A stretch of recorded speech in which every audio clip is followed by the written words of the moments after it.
Hi, everyone. Mandy here. Restorative Grief is all about creating easy access to healing no matter where or who you are.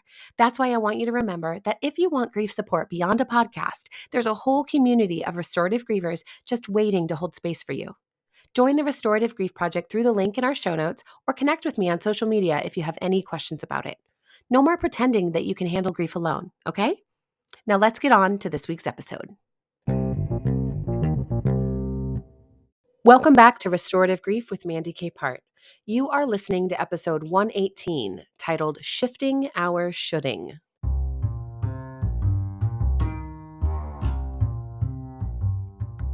Shoulding on ourselves is an unhelpful way to try and motivate our inaction into movement.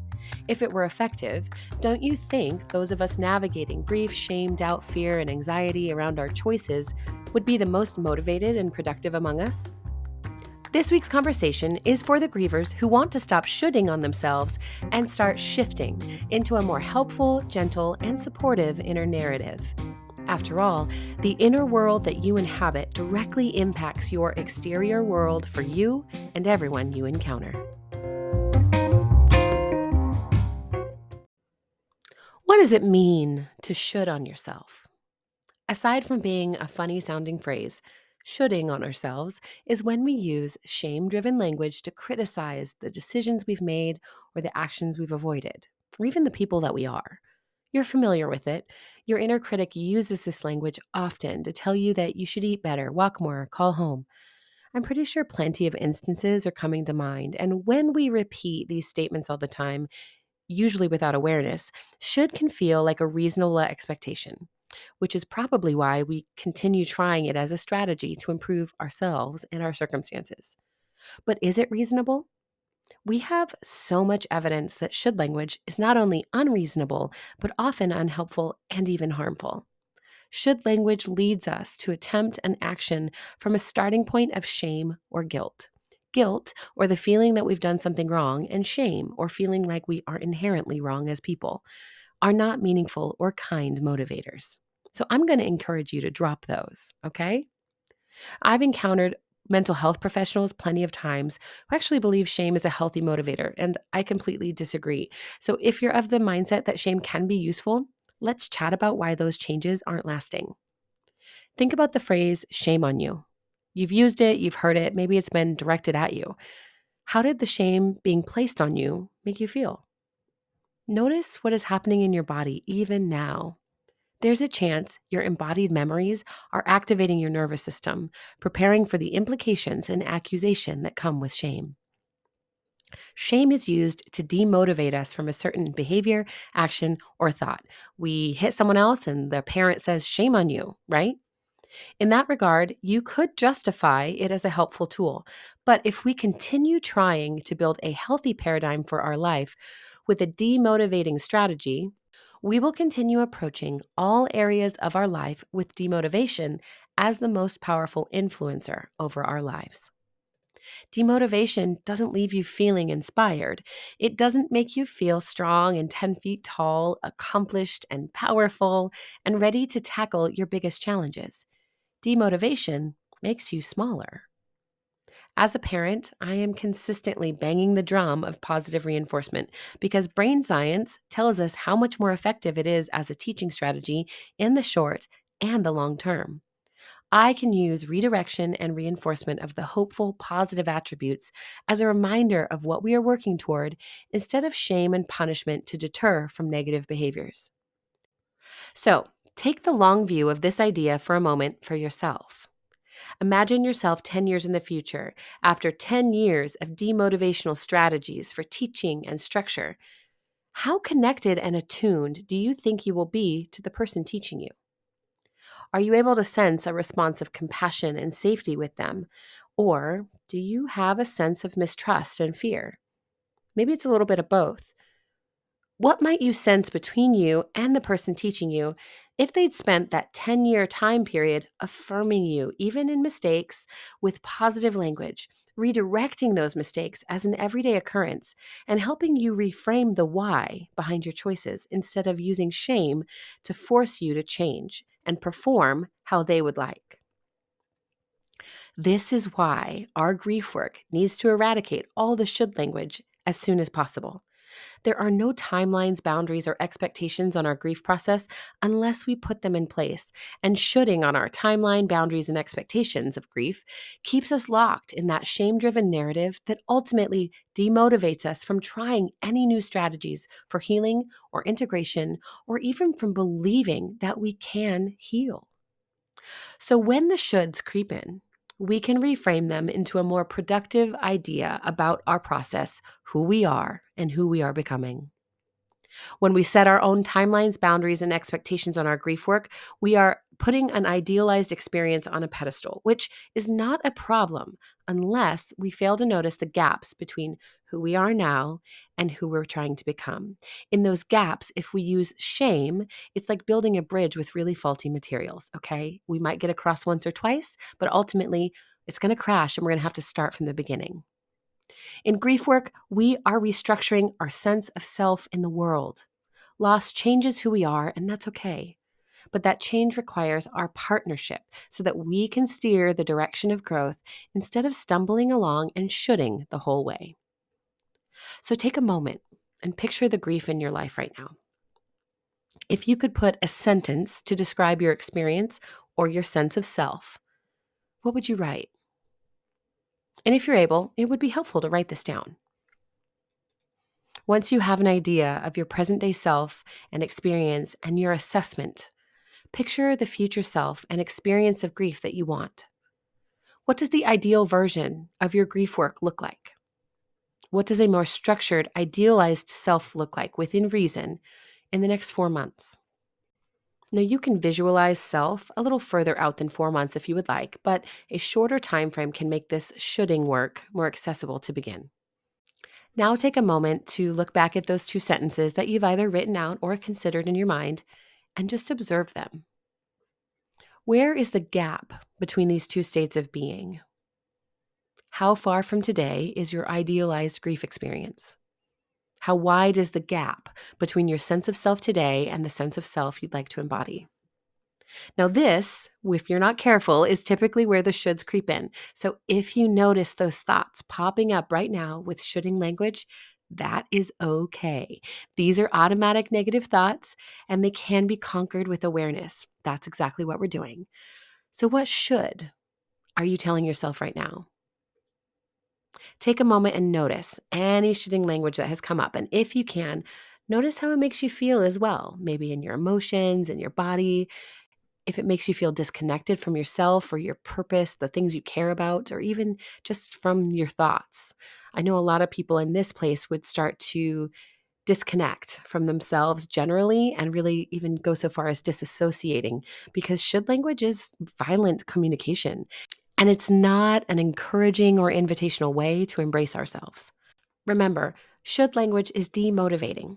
It may seem like it can inspire you to change your grieving habits, but a directive like you should cry less often is vague, unhelpful, critical, and mean.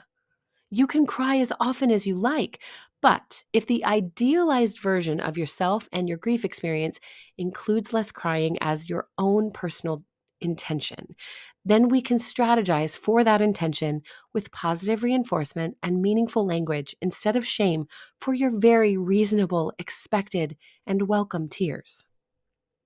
By now, you can probably see a gap between the versions of you today and tomorrow, and you can sense at least one should statement that showed up and tried to make better of a complicated situation.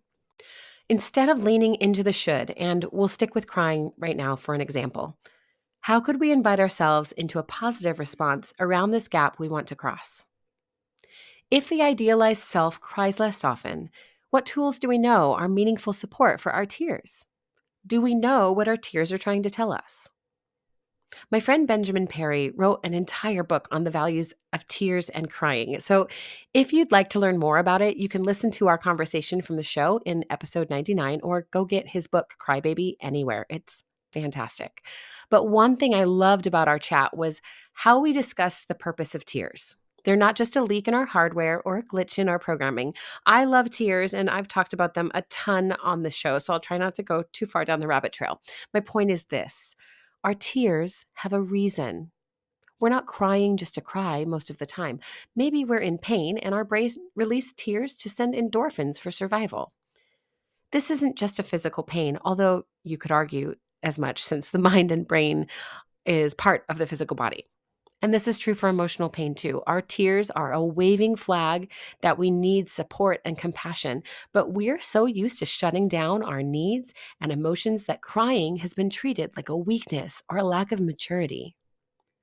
Can you see how tears, often vilified, could provide the positive reinforcement behind a more healing practice? Because I sure can. Lately, I've noticed moments in myself when tears feel ready and simply let them fall. It's been around every single stimulus you can imagine: cute animal videos, stories of loss, hilarious celebrity impressions, joy over my child's successes, sorrow with my child's defeats and heaviness. The way I handle myself when tears fall is based on how I perceive tears themselves, my idealized self, and the relationship I've allowed to flourish with each of these encounters.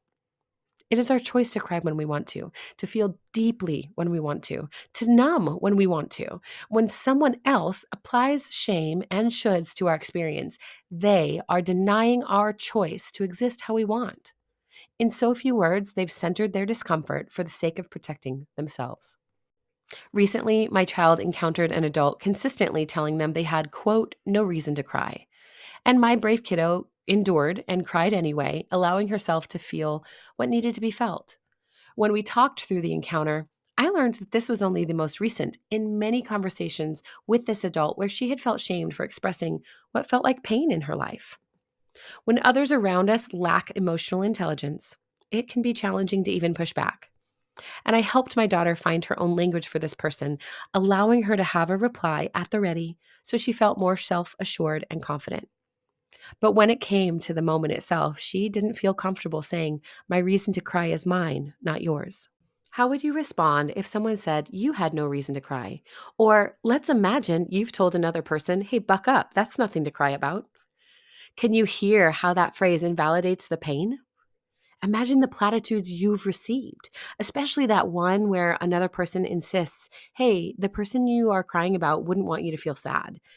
That's not about you. That's about the pain someone else feels and the way they think you should be acting. In that moment, no matter which side of the conversation you are on, give yourself permission to pause.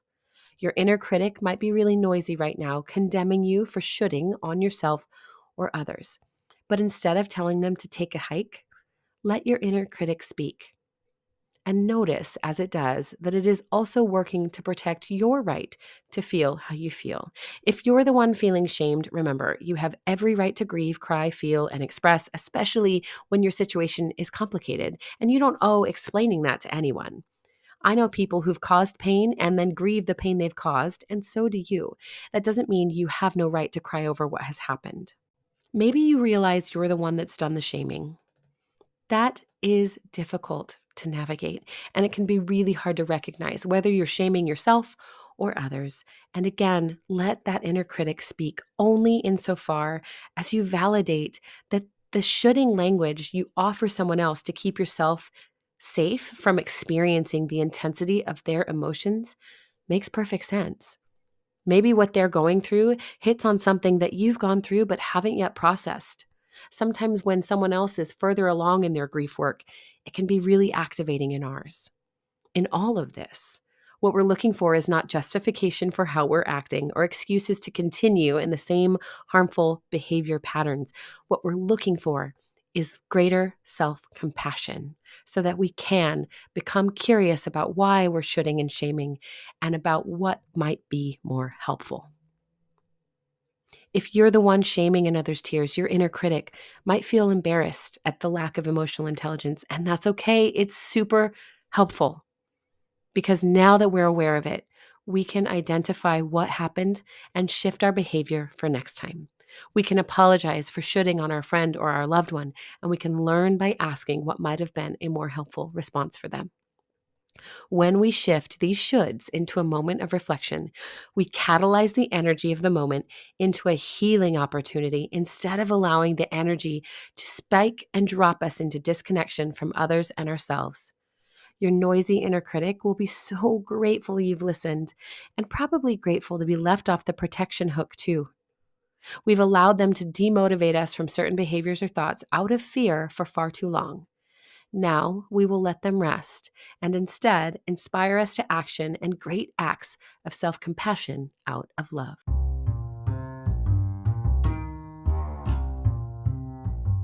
Thank you for listening to episode 118 of Restorative Grief. I love talking about should language because it helps us identify people in our lives that are available and capable of coming alongside us while we find healing. When I first started in grief work, I began collecting all the grief professionals I could find, but it took me years, and still does take a long time sometimes, to notice the way each of them uses language and either positive reinforcement or demotivation to affect change. It's sneaky because should language often sounds like motivational speaking, sound psychological principles, or even kindness. Learning to notice it in ourselves allows us to hear it from others more clearly, and that's where we get to decide who's in our lives and shift our own approach and mindset for the better. If this is your first time listening to Restorative Grief, welcome to your new favorite podcast. I love creating shorter essay episodes like this for you and alternating interviews with brilliant minds and grievers just like you and me.